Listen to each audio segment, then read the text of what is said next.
I was born into a rich and important family in Tyrone, Ireland. I was the younger of 2 daughters, and we were the only children.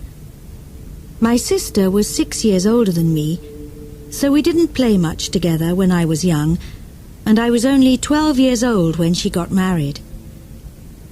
I remember the day of her wedding well. Many people came, all of them laughing, singing and happy.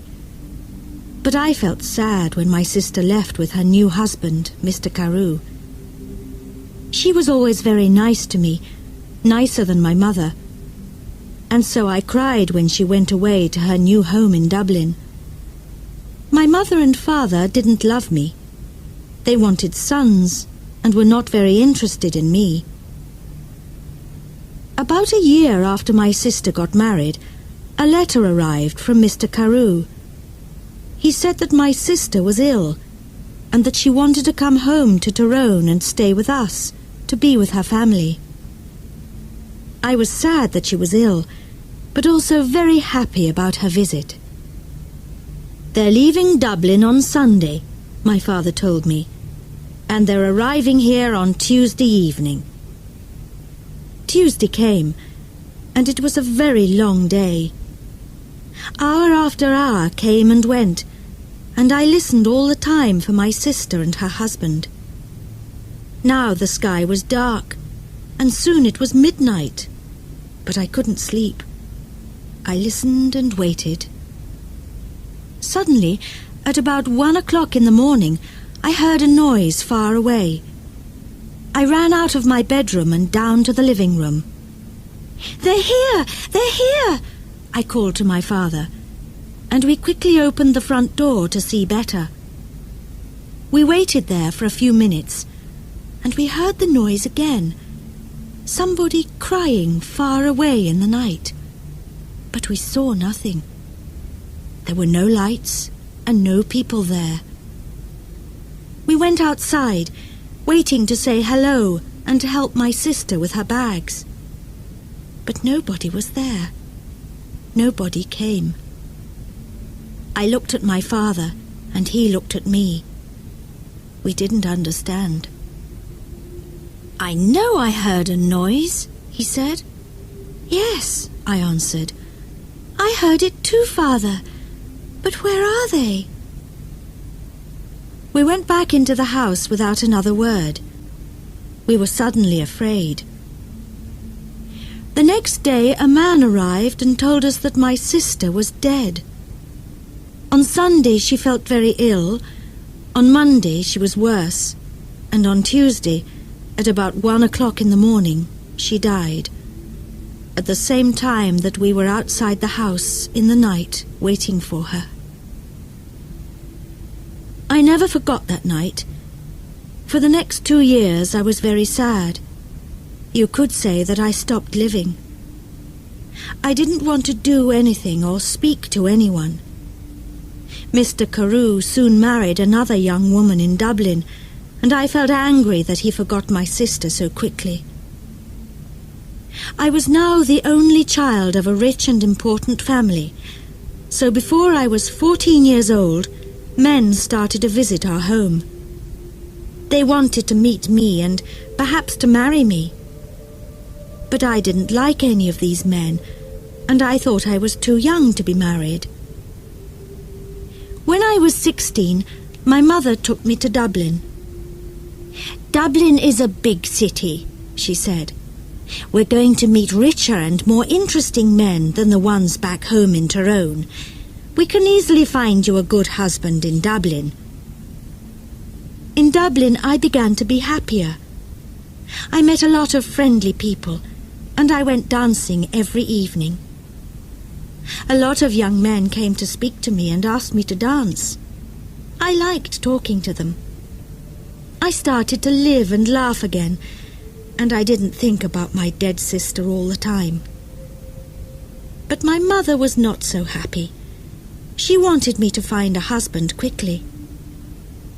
One night, before I went to bed, she came into my room and said, "Do you know Lord Glenfallen?"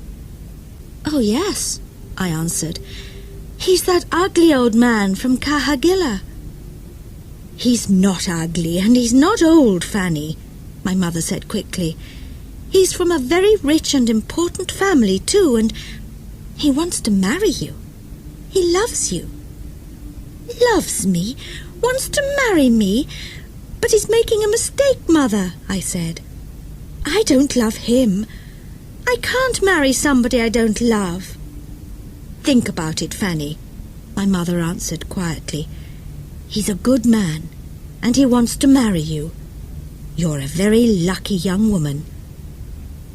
My mother left the room, and I sat quietly for a long time. Lord Glenfallen was a nice, friendly man, I thought. I didn't love him, no, but I did like him. He always talked about interesting things. I never felt happy at home with my mother and father, but I always felt better when I talked to him. The next morning, when I saw my mother, I said only one word: yes. Lord Glenfallen and I got married the next spring, and 2 days after our wedding, we said goodbye to my family and left Tyrone. 3 days later, we arrived in Cahagilla, and I saw my husband's beautiful house for the first time. It was near a river, and there were many trees and flowers in the garden. Birds sang in the trees, and the sky was blue.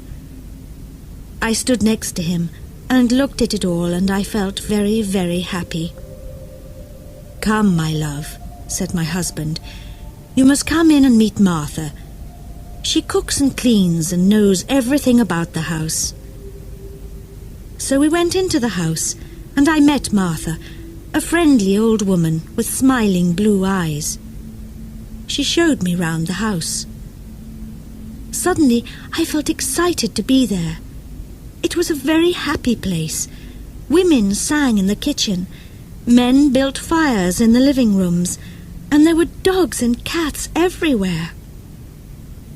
"Come with me now, madam," said Martha, "and look at your bedroom.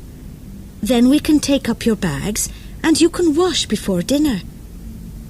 I followed her, and soon we arrived at a big brown door. "This is your room," she said, and she opened the door. I stood and looked, suddenly cold with fear. In front of me stood something big and black. I didn't know what it was.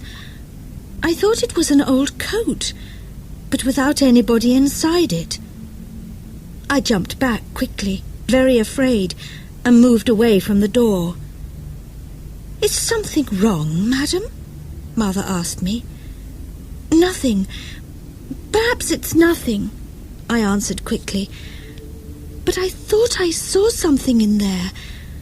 I thought I saw a big black coat there when you opened the door." Martha's face went white with fear. "What's wrong?" I asked her. "Now you look frightened." "Something bad is going to happen," she said. "When someone sees the black coat in this house, we know that something bad is going to happen soon to the Glenfallen family. I saw the black coat when I was a child, and the next morning old Lord Glenfallen died. Something bad is going to happen now, madam. I know it." We went down to have dinner. I felt unhappy and afraid, but I didn't say anything to my husband about the black coat. I wanted to forget about it and be happy again. The next day, Lord Glenfallen and I went for a walk together to look round the house and gardens, because I wanted to know my new home better. "I like this house and all the people here," I said, "and I'm happy to be here with you. It's much better than Tyrone." My husband was very quiet for a long time. He walked with his head down, thinking. Then suddenly he turned to me, took my hand and said, "Fanny, listen to me. Listen carefully. There's something I must ask you.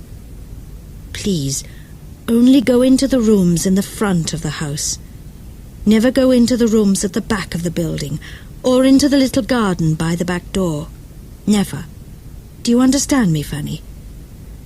His face was white and unhappy. I understood his words, but I didn't understand why he was suddenly a different man. Here at Kahagilla, he never smiled or laughed any more. Perhaps the back of the house was dangerous, I thought, but he didn't want to talk about it any more.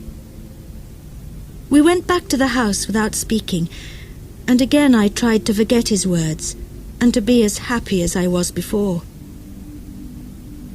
It was about a month later that I met the other woman for the first time. One day I wanted to go for a walk in the gardens. It was a beautiful day, and I ran up to my room after lunch to get my hat and coat. But when I opened the door of my room, there was a woman sitting near the fire. She was about 40 years old, and she wore a black coat. Her face was white, and when I looked closely, I saw that her eyes were white too. She was blind. "Madam," I said, "this is my room.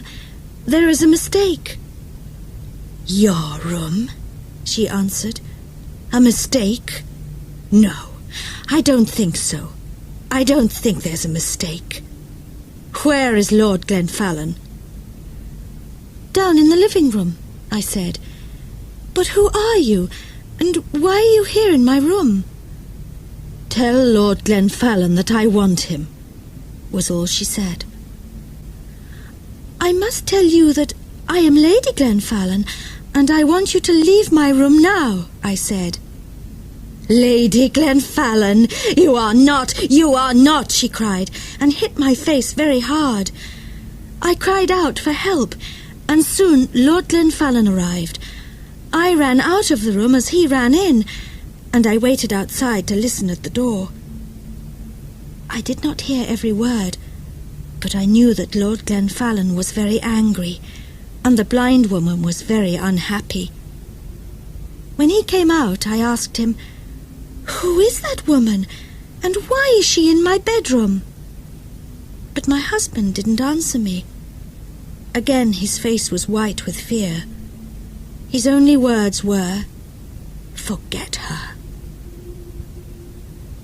But I did not forget her, and every day it was more and more difficult to talk to my husband. He was always quiet now, always sad and afraid. He sat for hours looking into the fire with his unhappy eyes, but I didn't know why, and he didn't want to tell me. One morning after breakfast, Lord Glenfallen suddenly said, "I have the answer. We must go away to another country, to France or Spain perhaps. What do you think, Fanny?" He didn't wait for my answer, but left the room very quickly. I sat and thought for a long time. Why must we leave Kahagilla? I didn't understand. And I didn't want to go too far away from my mother and father in Tyrone. They were old now, and my father was sometimes ill. They didn't love me very much, but I wanted to be near them. I thought about it all day, and I didn't know what to say to my husband when he arrived back in the evening and came in to dinner. I said nothing. After dinner, I was very tired, and I went up to my bedroom early. I wanted to have a good night's sleep and think about it all again the next day. I closed my eyes and went to sleep. But I did not sleep well, because I dreamed of the black coat. Suddenly, I woke up. Everything was dark and very quiet, but somebody was at the end of my bed. There was a hand with a light, and behind the light was the blind woman. She had a knife in her other hand. I tried to get out of bed and run to the door, but she stopped me. "If you want to live, don't move," she said. "Tell me one thing. Did Lord Glenfallen marry you?" "Yes, he did," I answered.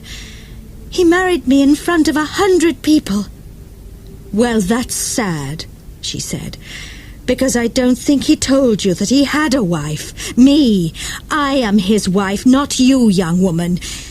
You must leave this house tomorrow, because if you stay here, you see this knife?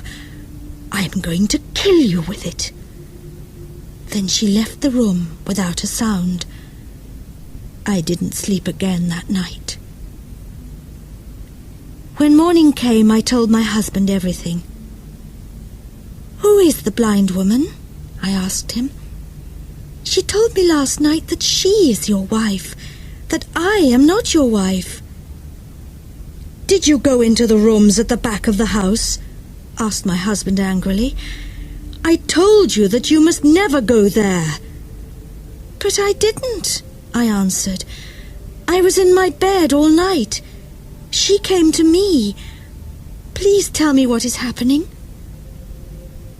My husband's face was white again now, and he didn't speak for a long time. Then he said, "No, she is not my wife. You are. Don't listen to her. She doesn't know what she is saying." And he left the room. I ran to find Martha. I didn't like this house anymore. My husband was a difficult man, and I didn't understand him. Who was the blind woman? I wanted to know everything. "Don't cry, madam," said Martha when I found her. "Sit down and listen to me. What I'm going to tell you is not very nice. The blind woman, the woman in the black coat, is dead. You saw her ghost. She was married to your husband, and she was Lady Glenfallen. Nobody knows how she died. Her bedroom was at the back of the house. Somebody saw your husband with a knife in his hand on the night she died. But did he kill her? Nobody knows. When we found her, the knife was on the floor next to her, and her eyes... Somebody cut her eyes out after she died. Perhaps he didn't want her to see his other women. His next wife. You. I didn't wait to speak to my husband again. I left that day. I was too afraid to stay another minute at Cahagilla. I knew that the blind woman was going to come back again and kill me. I said goodbye to Martha, took my bags, and told my driver to take me back to Tyrone. I'm happy living here with my mother and father now. The house is quiet. I sleep well each night, and they are friendlier to me than they were before. Sometimes my dead sister visits me at night, but I'm never afraid. She tells me that the blind woman is trying to find me at Cahagilla, and that she wants to kill me. She is jealous of me, but she can never find me there. She must wait for the next Lady Glenfallen.